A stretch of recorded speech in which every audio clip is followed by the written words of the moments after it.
Graça e paz, meus irmãos, a paz do Senhor Jesus a todos. Estou aqui com o presbítero Amaury, meu primo, para gravar esse vídeo aqui, só para deixar para a meditação da igreja e a meditação de alguns. Deus tem tocado ao meu coração há alguns dias.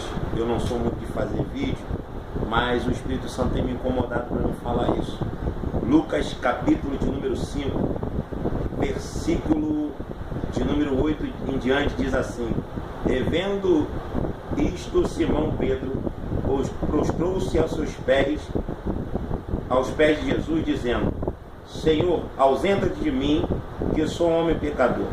Pois que o espanto se apoderar dele, e todos os que com ele estavam, por causa da pesca de peixe que haviam feito.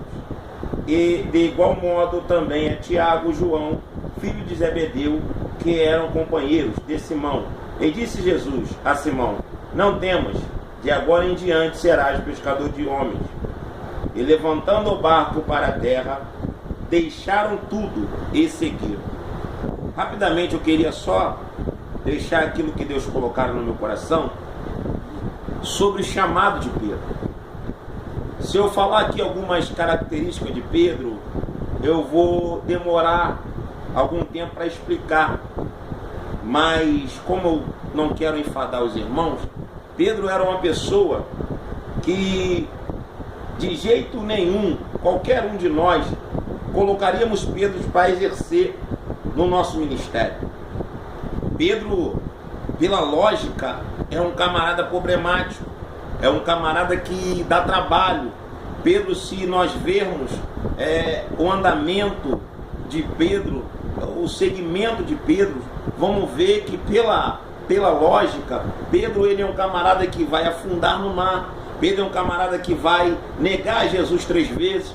Pedro, ele vai deixar que o diabo use a boca dele no momento a qual Jesus está reunido com os discípulos. Pedro era alguém que lá em Lucas 22, o próprio Satanás vai pedir para cirandar na vida de Pedro. Cirandar quer dizer balançar, sacudir, né? Peneirar, tirar aquilo que de pior que fosse na vida de Pedro. Satanás está pedindo isso, e Jesus vai falar: Pedro, Satanás pediu, mas eu roguei por ti. Porque Jesus agora está apostando no ministério de Pedro.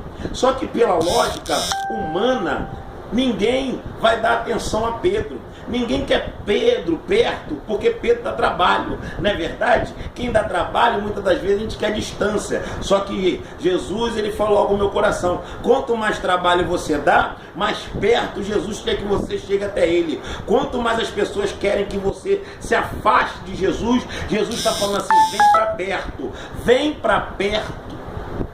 Oh, glória a Deus.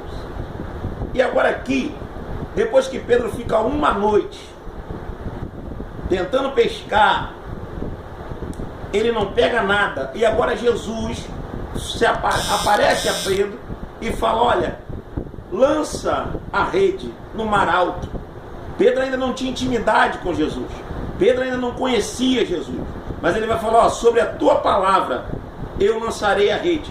Quando Pedro joga a rede, Pedro vai entender que o mesmo que reteu o peixe de noite está dando a ele agora, no outro dia, a tua bênção, a tua vitória. E ele vai entender que aquele era o Messias, que aquele era o Salvador. Por isso que Pedro vai declarar: olha, o Senhor, não posso estar perto do Senhor porque eu sou pecador. Ele vai falar: Pedro, fica tranquilo, porque agora tu não vai ser mais pescador de peixe, tu vai ser pescador de homem. Evangelista, onde tu quer chegar? Tem muita gente sendo consagrada a pastor, tem muita gente sendo consagrada a evangelista, tem muita gente sendo consagrada a missionário, tem um monte de pastor aí feito, né, desculpa até a minha a palavra pesada, mas feito em fundo de quintal, que está falando, batendo no peito, falando que tem chamado. Pedro, antes dele exercer o ministério, ele teve que perder. Tem gente que ainda nem perdeu nada, não tem bagagem, já quer ser pastor. Ele fala assim: ó, larga tudo que tu tem e segue-me. Por causa do chamado, Pedro, ele vai deixar uma pescaria de mais de 1 ano e meio de labuta, de trabalho. Segundo estudiosos, o que Pedro pescou ali em um dia, em umas horas que Jesus mandou lançar, dava para ele sustentar a família dele por 1 ano e meio. Mas ele largou tudo por causa do chamado, por causa do ministério. O que tu já largou na tua vida?